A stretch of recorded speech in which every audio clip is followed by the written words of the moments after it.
sido fiel, amén. Ha guardado y protegido nuestras vidas. Que ya tenemos 7 días, ¿verdad? De un nuevo año. Qué rápido, ¿verdad? Ya la venida del Señor está más cerca, ¿verdad? Y ya algunos, ¿verdad? Estamos más crujientes, ¿verdad? Solo somos dolores. Lo bueno es eso, hermanos, que la venida del Señor, entre más tiempo pasa, ¿verdad? Más rápido corren los días. Eso es algo que, ¿verdad? Sabemos que puede ocurrir en cualquier momento, ¿verdad? Para nosotros como hijos de Dios tenemos esa esperanza. Pero también recuérdese, ¿verdad? Que también un nuevo día que Dios nos permite sobre esta tierra es una nueva oportunidad que tenemos nosotros para seguir creciendo espiritualmente, ¿verdad? Y dentro de ese crecimiento también poder cumplir con las responsabilidades que como hijos de Dios tenemos, ¿verdad? No solamente es congregarse, orar, leer las escrituras, predicar el evangelio es importante, hermano. Amarnos los unos a los otros es importante, ¿verdad? Poder ser, incluso la predicación a veces no solamente es a través de la palabra de Dios, porque es importante, ¿verdad? Sino que también con nuestro ejemplo, ¿verdad? Viviendo una vida digna conforme a la voluntad de Dios, ¿verdad? Porque eso a veces nuestro testimonio, ¿verdad? Cuando es guiado por el Espíritu Santo, nuestra vida en cada área de ella, ¿verdad? Es una manera también de predicar, ¿verdad? Y de que la gente pueda ver a Cristo en nosotros. No es que nos vea a nosotros, no. Recuérdense que nuestro buen comportamiento, o sea, el andar digno, ¿verdad? En la vida cristiana, es con el propósito de que el inconverso vea a Cristo en nosotros, ¿verdad? Y eso nos permite a nosotros poder llevar a cabo la gran comisión que es predicar el evangelio, ¿verdad? Porque la gente ve que somos algo distinto, ¿verdad? O sea, como tal vez nos conocían antes, ¿verdad? Y por eso es importante nuestro testimonio, hermanos. O sea, y es necesario poder conocer la voluntad de Dios a través de su palabra, ¿verdad? Así es que qué bueno es que usted ha decidido, ¿verdad? Congregarse en este día, ¿verdad? Y pues, como le digo, somos expuestos todos juntos a la palabra de Dios y así podemos crecer en la gracia y en el conocimiento de nuestro gran Dios y Salvador Jesucristo. Bien, vamos a buscar segunda carta del apóstol Pablo escrita al joven Timoteo. Vamos a ver algo importante que me llamaba la atención, sobre todo por algunas cosas que he visto a través de las redes sociales, ¿verdad? Cosas de las que nos hemos enterado, ¿verdad? Como hijos de Dios que están sucediendo. Son cosas importantes, sobre todo, ¿verdad? Para nosotros los creyentes, ¿verdad? Son advertencias y es necesario conocerlas, ¿verdad? Para que podamos estar firmes y no caer en las garras de los falsos maestros hoy en día, ¿verdad? Así es que tiene segunda de Timoteo, segunda carta de Timoteo, capítulo 4.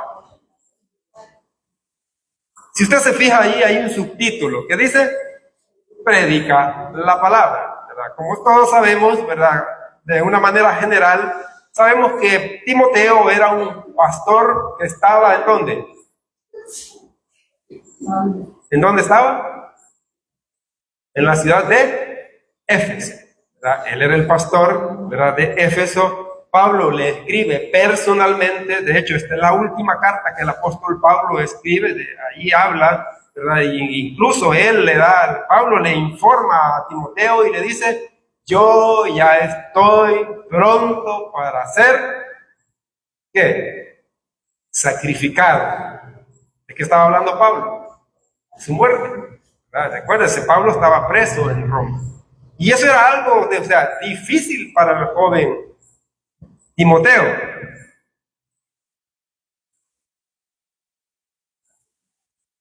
Era algo difícil para el joven Timoteo, ¿verdad? Porque, Pablo había sido su mentor, ¿verdad? De hecho, Pablo decía que él era el padre en la fe del joven Timoteo. Padre lo había encontrado cuando era un joven, ¿verdad? Y de hecho, Timoteo, sabemos en el libro de los Hechos, tenía un buen testimonio. Obviamente, ¿verdad? Eso era parte de la enseñanza que había recibido tanto de su abuela como de su madre, ¿verdad? O sea, son las mujeres que se encargaron de instruirlo en el temor del Señor. Y vemos la importancia que tiene de nuestros padres, ¿verdad? Nosotros como padres o madres de instruir a nuestros hijos. Ahí tenemos ese ejemplo de ese joven Timoteo, que fue de hecho un instrumento muy útil en la obra. De hecho, la carta que se le escribe a él, ahí hay muchas instrucciones, no solamente directas a él, ¿verdad? Como la que vamos a ver en este momento, sino que dentro de la carta hay instrucciones también, o sea, o advertencias para todos los creyentes, ¿verdad?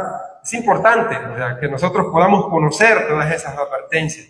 Sobre todo la que Pablo le hace aquí, dándole un mandamiento específico en el capítulo 4. Fíjese bien, leemos en el 4 del 1 al 5. Dice de la siguiente manera: Segunda de Timoteo, capítulo 4. Te encarezco delante de Dios y del Señor Jesucristo, que juzgará a quienes, a los vivos y a los muertos, en su manifestación y en su reino. ¿Qué le dice?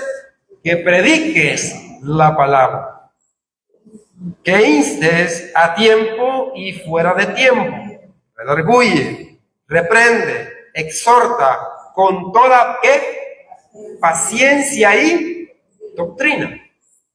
Le dice el 3, porque vendrán tiempos cuando no sufrirán la sana doctrina, sino que teniendo comezón de oír, se amontonarán maestros conforme a sus propias concupiscencias, ¿verdad? Dice el 5, dice el 4, y apartarán de la verdad el oído y se volverán a las ¿qué? A las fábulas. Pero tú, sé sobrio en todo, soporta las aflicciones. ¿Qué le dice? Haz obra de evangelista. Fíjense bien, Pablo es específico en eso. Le dice, soporta las aflicciones, haz obra de evangelista. Cumple tu ministerio. Es bien contundente Pablo con las instrucciones o el mandato que le está dando a Timoteo. Vamos a orar brevemente. Padre, gracias en el nombre de Jesús, tu Hijo amado, una vez más.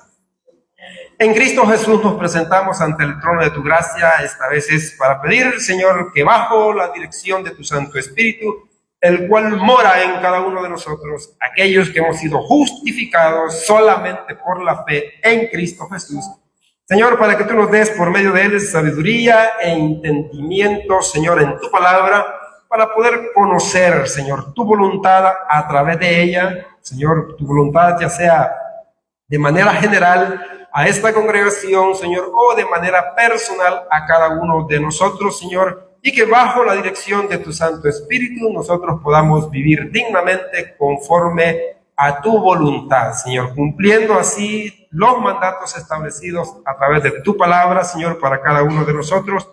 Y sobre todo, mi Dios, que bajo la dirección de tu Santo Espíritu te rogamos que nos dirijas para que todo lo que hagamos, sea de hecho, de palabra, sea para honra y gloria de tu nombre. Señor, guíanos y, Señor, mutuamente, Señor, edifícanos, exhórtanos, fortalécenos, repréndenos e instruyenos a través de tu palabra, Señor, para que todos en conjunto, Señor, seamos de un mismo sentir, Señor, y que cada uno tengamos los mismos propósitos espirituales, que es dar honra y gloria a tu nombre a través de nuestras vidas, para que Cristo sea visto en cada uno de nosotros.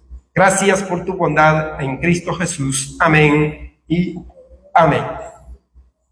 Bien, como les decía anteriormente, ¿verdad? Pablo le escribe esta carta al joven Timoteo, ¿verdad? Un joven que él mismo había instruido, de hecho, había sido un siervo bastante útil, y Pablo lo deja de pastor en la iglesia en Éfeso. Sabemos que es una responsabilidad bastante grande, sobre todo la de pastorear, ¿verdad?, personas. Por eso es que el Espíritu Santo, ¿verdad?, guía a Pablo, lo ilumina, ¿verdad?, para que le escriba a este joven Timoteo. Y de hecho, le escriben 2 cartas, ¿verdad? Como le digo, dentro de las cartas, o sea, hay instrucciones personales, ¿verdad?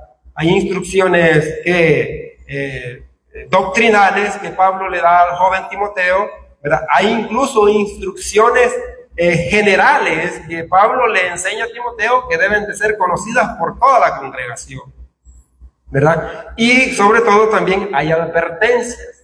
Sobre todo las advertencias tienen que ver con los falsos maestros.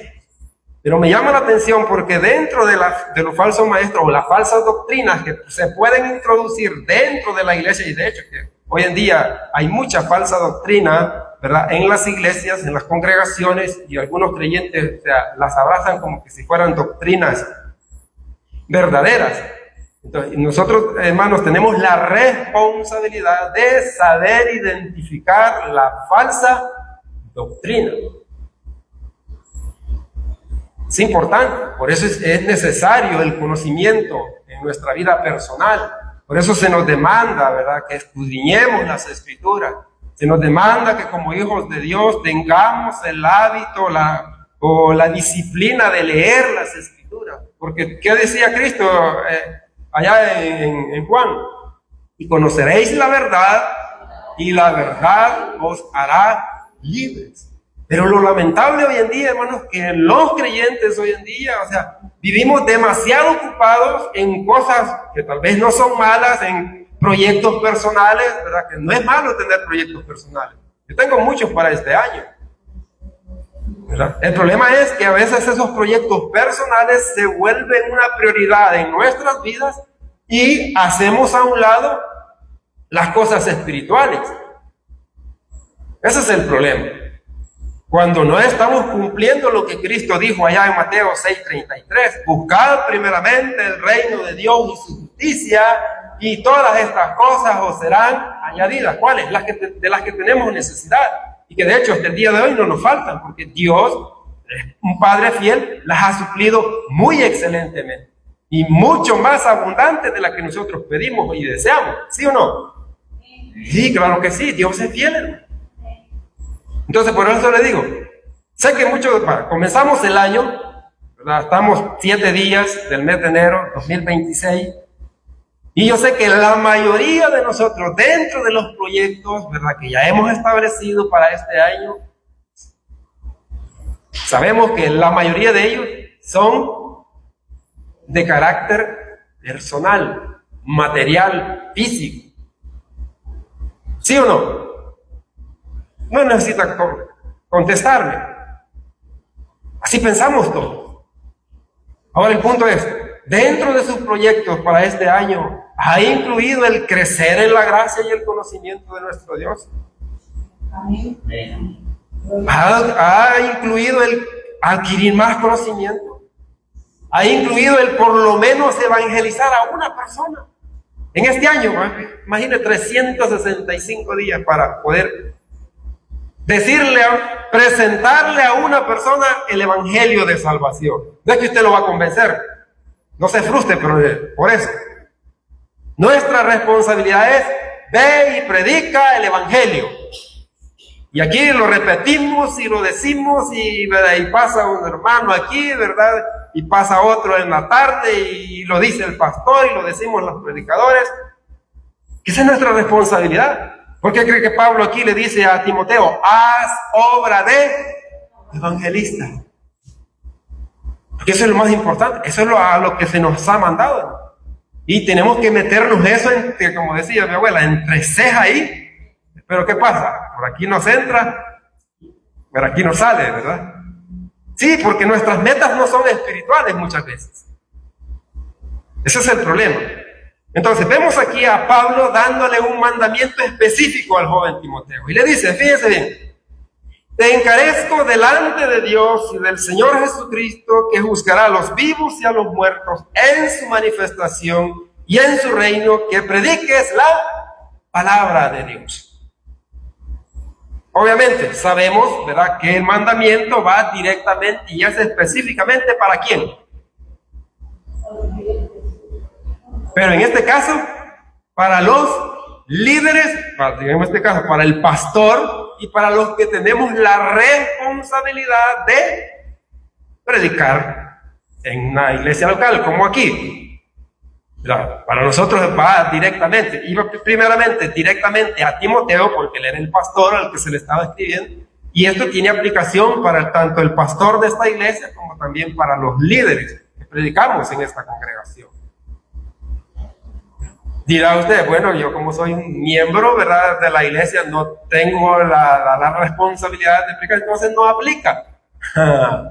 El hecho de que sea un mandato específico para Timoteo significa que no puede ser aplicable a nuestras vidas. ¿Cuál es la responsabilidad de la congregación en general en cuanto a este punto? Que se relaciona la palabra de Dios. Predicar el evangelio, obviamente. Y para predicar el evangelio, ¿qué tengo que hacer? Tengo que conocerlo, ¿verdad? Saber, ¿verdad?, que el evangelio, ¿verdad?, habla de una persona específica. ¿Quién es? El Señor Jesucristo. ¿Y quién es Jesucristo? De una manera general, ¿verdad?, y práctica, podemos decir, Jesucristo es Dios que vino, dejó su gloria, ¿verdad? Dios Hijo, quien dejó su gloria, dejó todo, ¿verdad?, su trono, ¿verdad?, y tomó forma humana. Y estando en esa condición humana, ¿qué hizo Él? Dice la Biblia que se humilló hasta lo sumo, haciéndose obediente hasta la muerte. ¿Y muerte de Cristo? ¿Para qué? ¿Por qué murió Cristo? Sí, es un tema general, pero a mí me gusta ser específico con la doctrina. ¿Sí? Es que es importante, ¿no? ¿Por qué murió Cristo? Para pagar todos nuestros pecados y así lograr satisfacer la ira y la justicia de Dios. Acuérdese de la doctrina de la satisfacción o de la propiciación. Es muy importante, ¿no? La muerte de Cristo pagó todos nuestros pecados y satisfizo la ira y la justicia de Dios. Es por eso que ahora la salvación, la vida eterna, la redención, la justificación está disponible para todos los pecadores. Por gracia, mediante la fe en Cristo Jesús.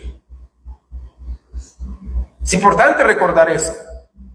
O sea, todos los creyentes, hay mandamientos específicos. De hecho, hermano, es importante, ¿verdad?, predicar la palabra y que los creyentes tengamos la responsabilidad de escudriñarla, por lo que dice arriba en el capítulo 3, versículos 16 y 17. Eso ya se aplica para todo. ¿Qué dice? 3:16. Los últimos dos versículos arriba. Toda la escritura es inspirada por Dios. Útil. ¿Para qué? Para enseñar, para redarguir, para corregir, para instruir en justicia. ¿Con qué propósito? A fin de que el hombre o la mujer de Dios sea perfecta, enteramente preparada para toda buena obra. Es cierto, no somos salvos por obras, pero los creyentes tenemos la responsabilidad de hacer buenas obras, con el propósito de que esas buenas obras, al verlas los inconversos, nos permitan a nosotros poder llevar a cabo la obra de evangelista. Todo va relacionado con eso. ¿Entienden? Esa es nuestra responsabilidad. Claro, el problema del inconverso, ya lo vamos a ver, ¿verdad?, es que ellos quieren utilizar las buenas obras como el medio para la... Ese es el problema. Las buenas obras son buenas, pero no son el medio de la salvación. Hay que meternos eso entre ceja y ceja. Es importante recordar eso, porque Dios es claro y específico en su palabra. Por gracia sois salvos por medio de la fe. Claramente, Dios es claro a través de su palabra. Nos habla en buen salvadoreño, ¿verdad? Y aquí vemos la importancia que tiene la escritura en esos dos versículos. Toda la escritura es inspirada por Dios, útil para enseñar, para redarguir, para corregir, para instruir en justicia. a fin de que usted y yo seamos maduros espiritualmente. Crezcamos en la gracia. Nos dejemos guiar por el Espíritu. Recuérdense, tenemos una guerra espiritual. Y no es contra sangre ni carne, es contra huestes espirituales de maldad.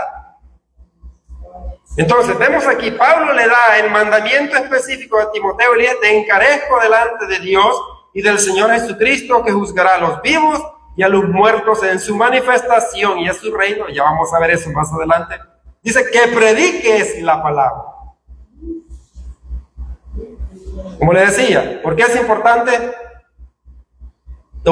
ponerle atención? Porque es un mandamiento, ya le dije. El mandamiento va directamente para los pastores y líderes de una congregación que tienen, ¿verdad?, la responsabilidad de enseñar. También se aplica a nuestra vida porque como creyentes podemos ser presa fácil de los falsos maestros. Por eso es que la responsabilidad es escudriñar las Escrituras, ¿verdad? ¿Por qué también es importante, hermanos, observar bien este mandamiento que Pablo le da a Timoteo?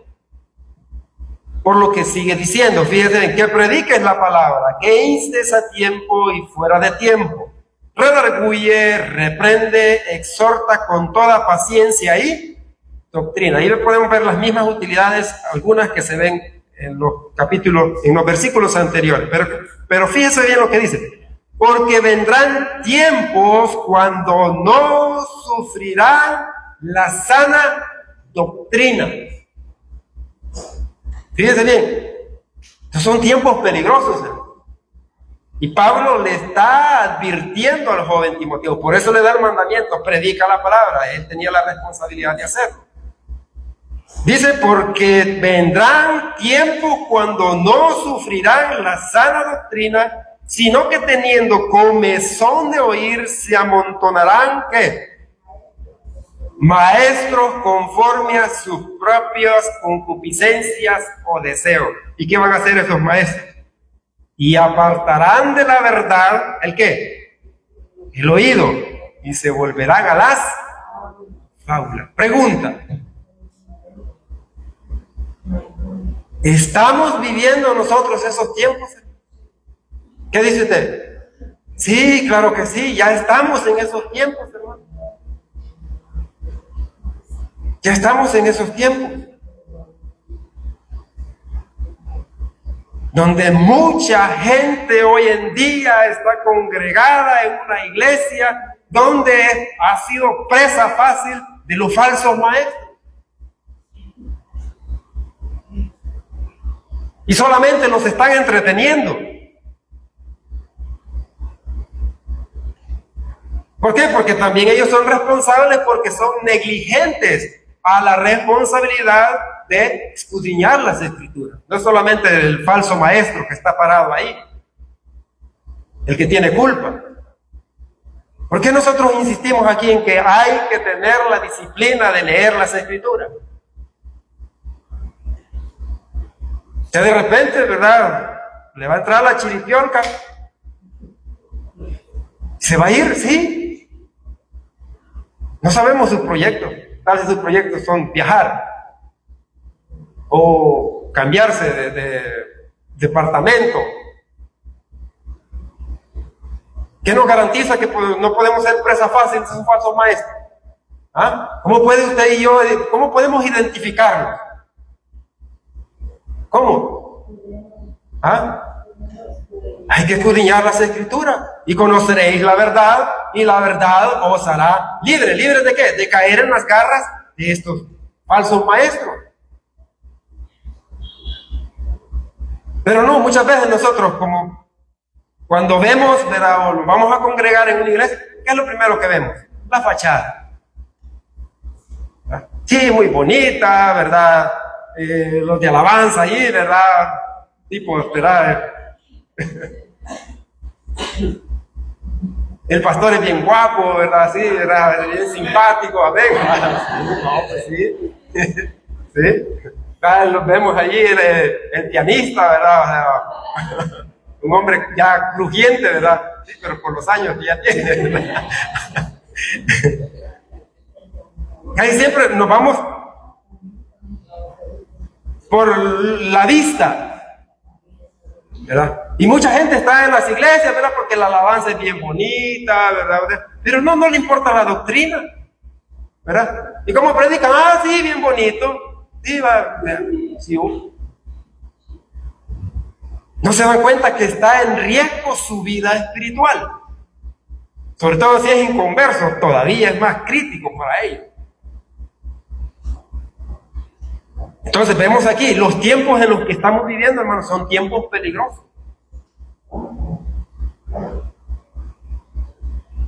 Y vamos a ver nosotros a través de las redes sociales. La vez pasada nos contaban con el pastor acerca de alguien que estuvo aquí. ¿Verdad, hermano? ¿Se acuerda de aquel joven que nos dijeron que ya es pastor? Es triste y lamentable, ¿no? Un joven que venía así, de vez en cuando, ¿verdad? Oyó el evangelio, ¿verdad? No se puede negar eso, ¿verdad? Sabemos si es creyente, esperamos que sí, ese es nuestro objetivo, ¿verdad? Pero de repente alguien que lo conoce muy bien dijo, mire, dejó de venir, ¿verdad? Y mire, ya es pastor. Es alguien nuevo, que no ha sido ni por lo menos discipulado en el librito del evangelio. ¿Qué creen que va a enseñar?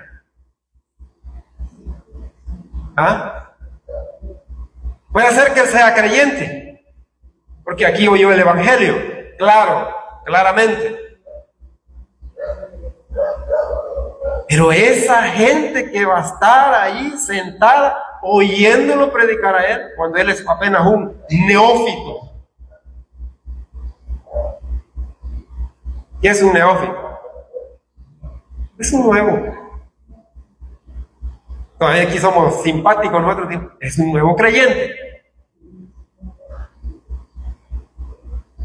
que no se da cuenta de la responsabilidad que es de pastorear personas. Eso no es fácil, no es para cualquiera, por eso es un don dado por el Espíritu. A mí el pastor varias veces me ha dicho, mira, y vos te sentís con la capacidad de pastorear. No. Es que no es comida de bocones. Incluso pararnos aquí es una responsabilidad que tenemos. Porque una palabra mal dicha por nosotros, si alguien la malinterpreta, puede ser crítico para él. No es cosa fácil. Pero aquí tratamos nosotros de pedir la dirección del Espíritu, porque solamente así podemos ser predicadores fieles a la palabra de Dios, para que usted y yo podamos ser mutuamente edificados. Por eso hay que tener cuidado, ¿no? Por eso vemos aquí. Ahora, le decía, ¿cómo nosotros podemos identificar a estos falsos maestros? Pues de hecho, vamos a ver cómo Pablo los describe. Busque 2 Corintios para que usted se dé cuenta cómo la Biblia describe a estos hombres. 2 Corintios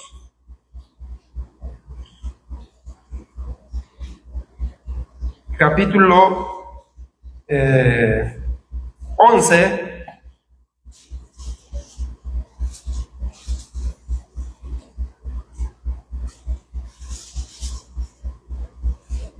¿Lo tiene? 2 de Corintios 11. El contexto de este capítulo es que Pablo está defendiendo su ministerio. De algunos que decían, no, Pablo es un farsante, ¿verdad? Y ellos se habían autodenominado, ¿verdad?, pastores y apóstoles, ¿verdad? Algo que solamente es algo que Dios designa. Solamente Dios tiene la autoridad para designar pastores y, para el caso de Pablo, apóstoles. Y hay unos requisitos que cumplir, tanto para los apóstoles legítimos, bíblicamente hablando, y para los pastores. Para los pastores usted puede ver allí en 1 de Timoteo, ahí están los requisitos, ¿verdad? Pero aquí, fíjense bien, Pablo, ¿qué dice? El capítulo 11, versículos 13 y 15, mire lo que dice. Porque estos son, ¿qué?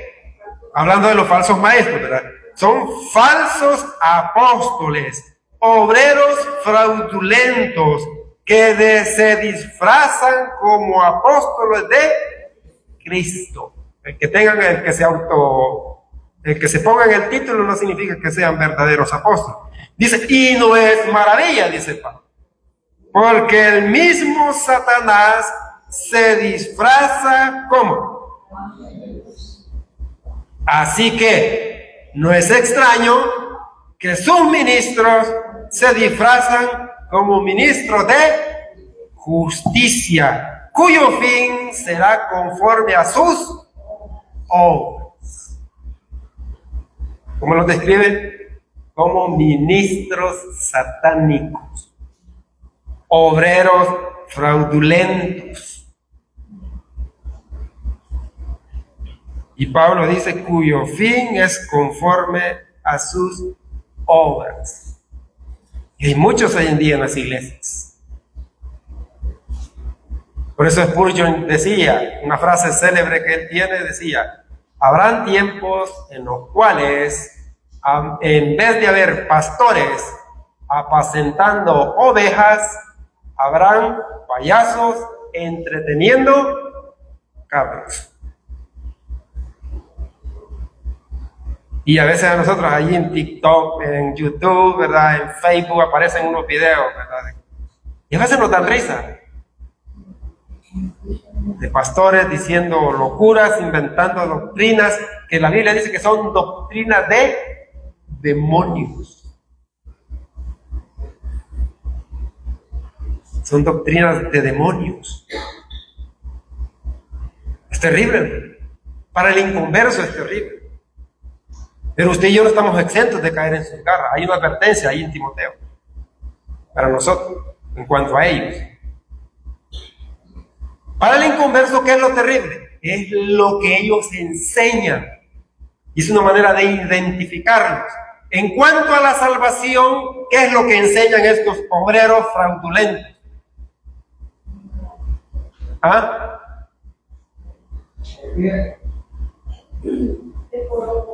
Dicen que se pierde. ¿Ah? ¿Qué más? Que es por obras. Ajá, un montón de cosas. Pero fíjense, vamos a lo que dice la Biblia, lo que la Biblia nos enseña. Busque Romanos 10. Para que podamos aprender, o sea, la doctrina correcta a través de las Escrituras. Vamos a ver, es una manera de poderlos identificar en cuanto a la justificación. Ellos enseñan esto. Romanos 10, versículo 3, ¿qué dice?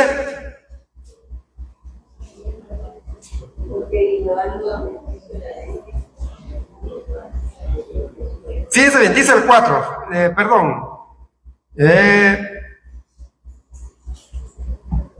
dice el 3, porque ignorando la justicia de Dios y procurando establecer la suya propia, no se han sujetado a la justicia ¿de quién? De Dios. Dice otra versión, me gusta lo que dice la versión Dios habla hoy, dice, pues no reconocen que es Dios, fíjense bien en esta versión, quien hace justo a los hombres, y pretenden ser justos por sí mismos, y así no se han sometido a lo que Dios ha establecido para hacerlos justos. Dicho de otra manera, ¿cómo quieren justificarse ellos? O salvarse, o obtener la redención, o la salvación a través de la obra, bajo su propia justicia. Cuando la Biblia enseña ampliamente que la justificación es por gracia, por medio de la fe en Cristo Jesús.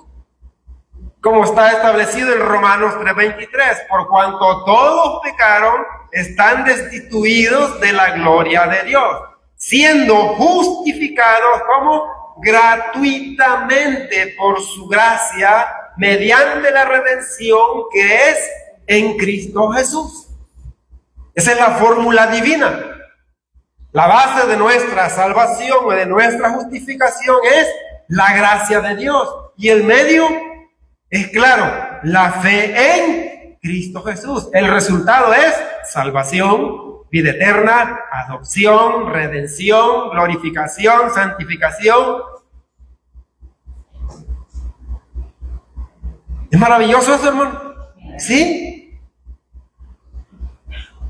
Pero para ellos, ¿verdad? Para aquellos que creen que la salvación no es por fe, sino que hay que hacer, ¿verdad? Y tengo que hacer buenas obras, tengo que portarme bien, se pone una lista enorme. ¿Cuál es la fórmula? La fórmula para ellos es mi esfuerzo personal y el medio, las obras. Ahí puede usted incluir el bautismo en agua, el congregarse, el diezmar, el predicar. ¿Cómo sabemos eso? Porque Cristo lo dijo allá en Mateo capítulo 7. ¿Qué dijo el Señor Jesucristo? Veamos. Hablando de estos que quieren anteponer su propia justicia antes que la de Cristo para su salvación. Cristo dijo allá en Romanos capítulo 7. Perdón, en Mateo. Génesis, Éxodo, Levítico. Son los nervios, mi primera vez.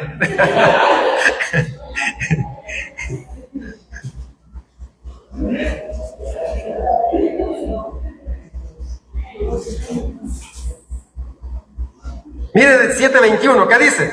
Hay un subtítulo, dice, nunca os conocí, dice el Señor ahí.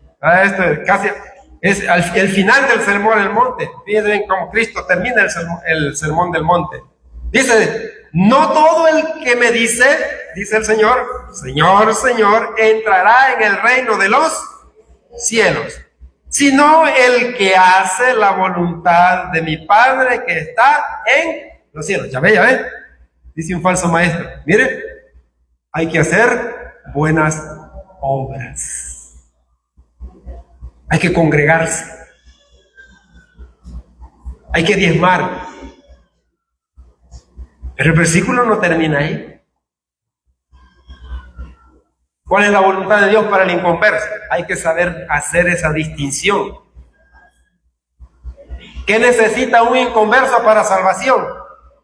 Necesita oír el evangelio. Oírlo,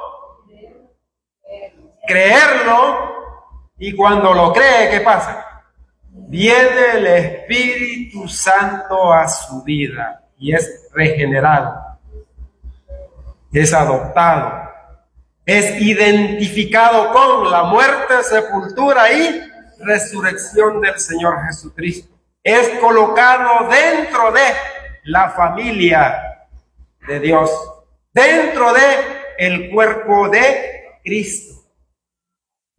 Y en esa misma función el Espíritu lo va a capacitar para que ahora él sea un evangelista, para que funcione dentro del cuerpo, sea un miembro funcional, según las capacidades que el Espíritu va a ver en cada uno de nosotros. No es que a mí me gusta este ministerio, no. Los dones los da el Espíritu conforme a la capacidad que ve en nosotros. Todos somos importantes dentro del cuerpo de Cristo. Eso es lo maravilloso de la gracia. Pero ¿qué dice la Biblia? Sigamos. ¿Qué dice el Señor? Dice, sino el que hace la voluntad de mi Padre que está en los cielos. Miren, para que vea que no está hablando de obras, dice el Señor Jesucristo en el versículo 22. Muchos me dirán en aquel día que, Señor, en tu nombre, dice, Señor, Señor, ¿no profetizamos en tu nombre? Y en tu nombre echamos fuera demonios, y en tu nombre hicimos muchos milagros, y entonces les declararé, nunca os conocí, apartaos de mí, hacedores de maldad. Cristo no está diciendo que ellos no hacían esto, ¿cómo no? Eran predicadores, echaban fuera demonios, enseñaban la palabra, le ayudaban al prójimo. Pero ¿cuál es el problema de eso? Que ellos querían utilizar todas esas cosas, métase eso en la mente, como medio para la salvación. El medio establecido por Dios para ser salvo, justificado, adoptado como hijo de Dios, es la fe sola en Cristo. ¿Por qué repetimos tanto eso? Porque nos cuesta entender, somos duros de corazón. Y a pesar de que podemos decir esto clara y llanamente, sé que puede haber alguien que le es difícil entender eso y no lo cree. ¿Por qué se lo digo? Judas lo escuchó ¿de quién? Del mismo Señor Jesucristo. ¿Se salvó Judas? No. Ahí podemos ver cuán duro y incrédulo es el corazón del ser humano.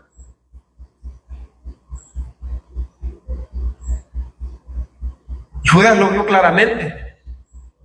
Él no creyó, era un inconverso. Pero eso se le llama hijo del maligno. Y hoy en día hay muchos predicadores, ¿verdad? Muchos obreros fraudulentos, ministros de Satanás, enseñando eso.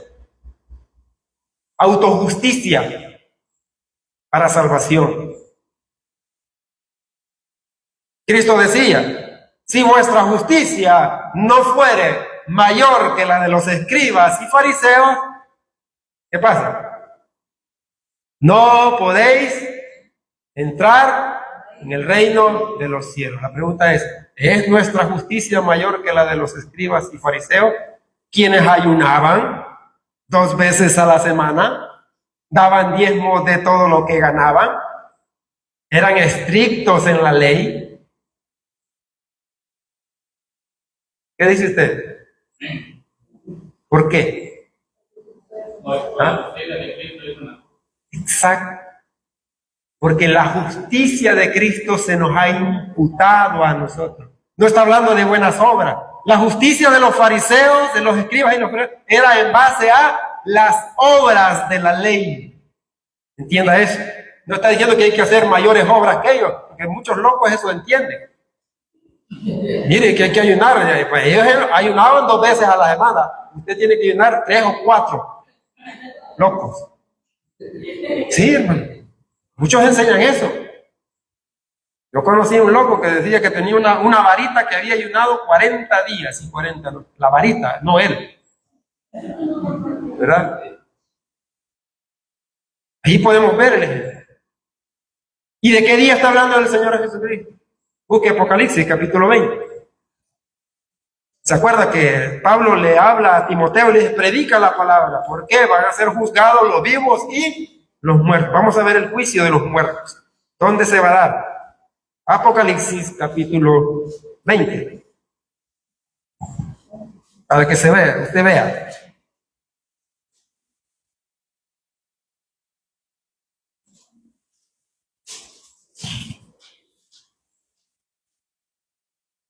¿Lo tiene? Dice el 11. Su título dice, el juicio ante el gran trono blanco. La pregunta es, ¿cuántos creyentes van a haber ahí? ¿Ah? ¿Va a estar usted ahí? No. ¿Seguro? Eso espero, ¿verdad? Esto es para inconversos, pero muchos locos tienen que ahí van a haber creyentes y inconversos, ¿verdad? O sea, que a uno le va a decir, pase para los de la derecha para acá y los de la izquierda para acá. No, aquí solamente hay inconversos, desde Caín hasta el último que no sé quién va a ser. ¿Verdad? Pero ahí va a estar. ¿Qué dice el Señor? Dice, y vi un gran trono blanco, y el que estaba sentado en él, delante del cual huyeron la tierra y el cielo, y ningún lugar se encontró para ellos. ¿Y a quiénes vio? Dice el apóstol Juan. ¿Vio a quiénes? A los muertos. ¿Está hablando de muertos físicos o muertos espirituales? Usted tiene que saber identificar eso. muertos espiritualmente. Y estos van a sufrir la muerte segunda. Dicho de otra manera, son inconversos. No fueron regenerados, no fueron redimidos por haber rechazado a Cristo como su Salvador. Pero ¿qué dice? Vi a los muertos grandes y pequeños. ¿De pie ante quién? Ante Dios. En este caso, el Señor Jesús. Bueno, ahí se puede describir a las tres divinas personas. Y los libros fueron, ¿qué dice? Abiertos. Y otro libro fue abierto, el cual es el libro de la vida. Y fueron juzgados, ¿quiénes? Los muertos, se repite nuevamente. Eso es un énfasis. Fueron juzgados los muertos por las cosas que estaban escritas en los libros según sus obras. ¿Por qué según sus obras? Hágase esa pregunta. Es bueno hacernos preguntas. ¿Por qué el juicio que se les va a ser conforme a sus obras? Deducción, bueno, personal mía es que el Señor les va a mostrar que sus obras fueron insuficientes para ser salvos. Porque ese es el medio que ellos que creyeron que era. Ellos creyeron que ese era el medio para su justificación. ¿Recuerda la parábola del fariseo y el publicano? ¿A quién va dirigida? A algunos que se creen justos.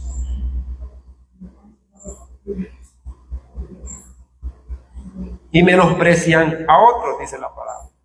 Veamos lo que sigue diciendo. Y el mar entregó, ¿quiénes? ¿El qué? Los muertos, por tercera vez la palabra. Y el Hades, dice, y la muerte, dice, y el mar entregó los muertos que había en él. Y la muerte y el Hades entregaron ¿a quiénes? A los muertos que había en ellos, y fueron juzgados cada uno según sus obras. Y la muerte y el Hades, ¿qué les pasó? Fueron lanzados ¿dónde? Al lago de fuego. Es en este caso el infierno, hermano. Simplemente es un lugar temporal donde van a estar los incrédulos, pero luego van a pasar al lago de fuego. Eso es más terrible. Es la muerte segunda de la que habla Apocalipsis. Dice, y la muerte y el Hades fueron lanzados al lago de fuego. Esta es la muerte segunda, la que va a durar por los siglos de los siglos de los siglos de los siglos. La que ya no aplica para ¿quiénes? Para nosotros, que somos hijos de Dios. Eso es maravilloso. Y el que no se halló inscrito en el libro de la vida, que dice, fue lanzado al lago de fuego. Triste realidad, ¿verdad? Ese es el destino, hermano, para estas personas. Y no enseñamos esto para meterle miedo, no. Simplemente es una responsabilidad nuestra anunciar estas cosas. Advertirle a aquel que no ha puesto la fe en Cristo todavía, para que lo haga, para que se salve de eso. Cristo quiere salvarlo. De hecho, por eso es que Él pagó todos nuestros pecados en la cruz del Calvario. Por eso Él vino, tomó forma humana, que para usted y para mí era imposible alcanzar las demandas de Dios, por nuestra naturaleza pecaminosa. Pero lo triste es, hermanos, que muchos de esos falsos maestros están allí enseñando esas mentiras. Muchos les creen y hasta los defienden. Entonces nosotros, al saber estas verdades, tenemos una responsabilidad. Ya ves, no solamente era para Timoteo la responsabilidad o el mandato de predicar la palabra. Ahora usted tiene esa responsabilidad, porque ya sabe cuál es el destino final de todo aquel que rechace a Cristo como Salvador. Por lo menos eso. Tenemos que predicar la palabra, sobre todo el Evangelio. ¿Para qué? ¿Por qué? ¿Por qué por qué es importante eso? Porque no envió Dios a su Hijo para condenar al mundo, sino para que el mundo sea salvo por él. Dice Juan capítulo 3, versículo 17. El que en él cree no es condenado, pero el que no cree ya ha sido condenado. Pero mientras esté vivo todavía hoy en día, tiene la oportunidad de poder cambiar su destino. Solamente necesita ejercer fe en Cristo Jesús. Eso es lo que tenemos que enseñar. La prioridad nuestra. Y debería de ser uno de los objetivos principales en este año. Evangelizar.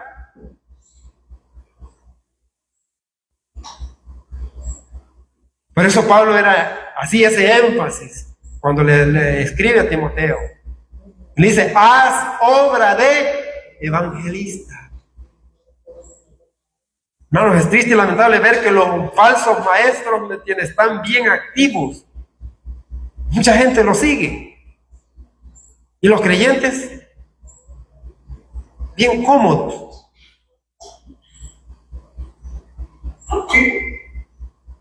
Estamos dejando que Satanás gane terreno. De hecho, es parte de la guerra espiritual en la que vivimos. ¿Verdad? Eso es importante, ¿no? Lo que Pablo le decía a Timoteo. Dice, te encarezco delante de Dios y del Señor Jesucristo, que juzgará a los vivos y a los muertos en su manifestación y en su reino. Vimos el juicio para los inconversos. Ahora, ¿los creyentes también vamos a tener un juicio? Sí.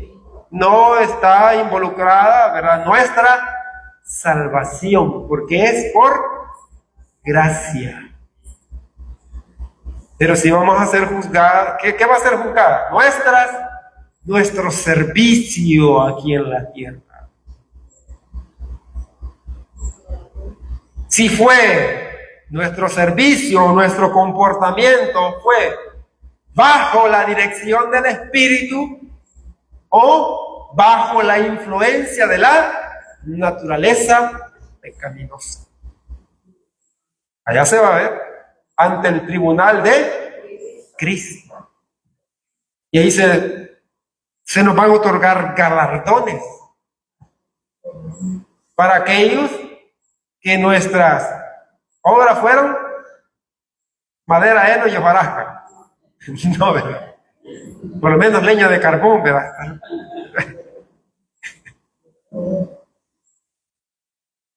Oro, plata o piedras preciosas. Aquí es fácil impresionar a otros, ¿verdad? Yo me puedo ver espiritual aquí. Y Dios sabe. Dios nos conoce muy bien. Por eso es que siempre anunciamos. Es necesario que todo lo que hagamos, sea de hecho, de palabra, sea bajo el poder del Espíritu Santo. Porque el creyente espiritual no es aquel que es más activo en la iglesia, que sirve en un montón de ministerios. El creyente espiritual es son aquellos que nos dejamos dirigir por el Espíritu Santo. ¿Es bueno servir? Sí, yo no le digo que no. Es importante. Pero procuremos en este año que nuestro servicio y adoración a Dios sea siempre bajo la llenura del Espíritu. Es la única manera en que nuestro andar puede ser un andar digno, conforme a la voluntad de Dios. Y en eso tenemos que tener cuidado los creyentes. Porque si nosotros, como les decía, también nosotros no estamos exentos de caer en las garras de los falsos maestros. Vea lo que dice Timoteo, el primer capítulo, en la primera carta, en su capítulo 4.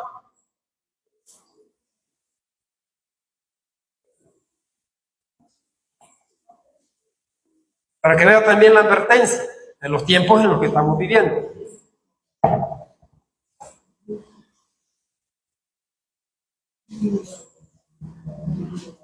¿Lo tiene? Primera Timoteo 4, del 1 al 3. ¿Qué dice? Porque el Espíritu, fíjese el subtítulo, predicción de la apostasía. ¿Quiénes son los que apostatan de la fe? ¿Los creyentes o los inconversos? ¿Ah? Los creyentes. Esto es aplicable para creyentes, o sea, para usted y para mí. Dice, pero el Espíritu dice claramente que en los postreros tiempos algunos apostatarán de la fe. Yo le voy a decir por qué es para creyentes. Dice, apostatarán de la fe. Fíjense bien lo que dice.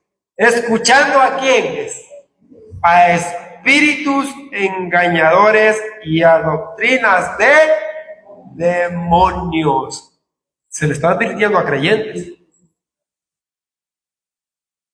Dice el 2, por la hipocresía de mentirosos que teniendo cauterizada la conciencia, ¿qué van a hacer? Dice, prohibirán casarse y mandarán abstenerse de alimentos que Dios creó para que con acción de gracia participen de ellos los creyentes y los que han conocido la verdad. Eso solo es aplicable para creyentes. ¿Qué es apostatar de la fe?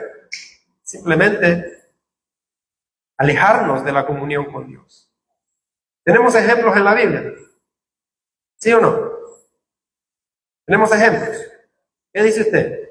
¿Según su conocimiento? Sí. Aquí en la carta de Pablo a Timoteo hay uno. ¿Quién?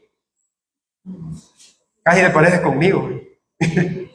Casi tiene mi nombre, Demas. ¿Qué dijo Pablo de Demas? Demas me ha abandonado. ¿Por qué lo abandonó? Porque amó más el mundo. Puede pasar, es un creyente salvo por gracia. No sabemos cómo terminó Demas. La Biblia nos enseña eso. Pero sí hay un ejemplo. ¿Se sintió Pablo triste por eso? Sí. Demas era un buen servidor al principio. Vemos muchas referencias muy importantes acerca de él. Ahí vemos cuando nos descuidamos, hermano, en nuestra vida espiritual. ¿Quién nos garantiza de que podemos ser presa fácil de esos falsos maestros? Me gustaba la frase que ponía el pastor en uno de sus, ¿cómo que se llama? Estados, en WhatsApp. De hecho, lo mandó al grupo de los líderes. Decía, una doctrina correcta debería de producir una vida cristiana correcta, de acuerdo a la voluntad de Dios. Fíjense bien, una doctrina correcta debería de producir una vida cristiana correcta, de acuerdo a la voluntad de Dios. Pablo decía a los creyentes en Gálatas, en Galacia. De hecho, ellos estaban siendo afectados por estas cosas, porque los judaizantes les estaban imponiendo cosas que la Biblia no enseña. Ellos les decían que no era suficiente la fe en Cristo, tenían que circuncidarse, que tenían que guardar las lunas, los días de reposo, que no coman garrobo, no coman cuzuco, no coman pupusa. Sí, eso se llama ascetismo, hermano.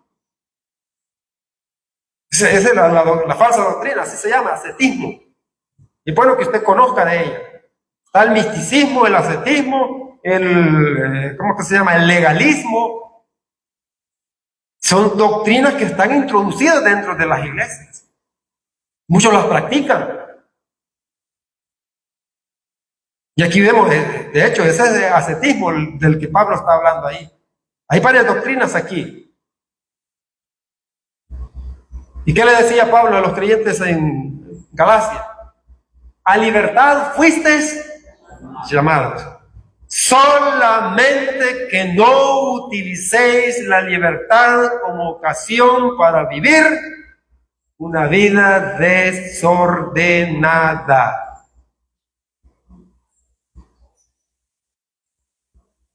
tomando decisiones en mi propio razonamiento, anteponiendo mi voluntad a la de Dios. Peligrosa, pero nos puede llevar a vivir una vida desordenada. Por eso es necesario. ¿Cuál es la solución para el inconverso? Que crea en el Evangelio. Para nosotros, crezcan en la gracia y en el conocimiento de nuestro gran Dios y Salvador Jesucristo. Lo dice el apóstol Pedro y está advirtiendo a los creyentes de los falsos maestros. Desead como niños recién nacidos la leche espiritual no adulterada. Los colosenses estaban siendo atacados por los falsos maestros y Pablo les dice que la palabra de Cristo more en abundancia en vuestros corazones. No hay otro más. ¿Por qué? ¿Qué dice Salmos acerca de la palabra de Dios? Salmo 119, 105. Lámpara es a mis pies tu palabra y lumbrera a mi camino. Que el Señor los bendiga. Vamos a orar. Padre, gracias por tu bondad y tu fidelidad en Cristo Jesús. Una vez más, a ti te damos honra y gloria por cuanto, Señor, tú nos amonestas.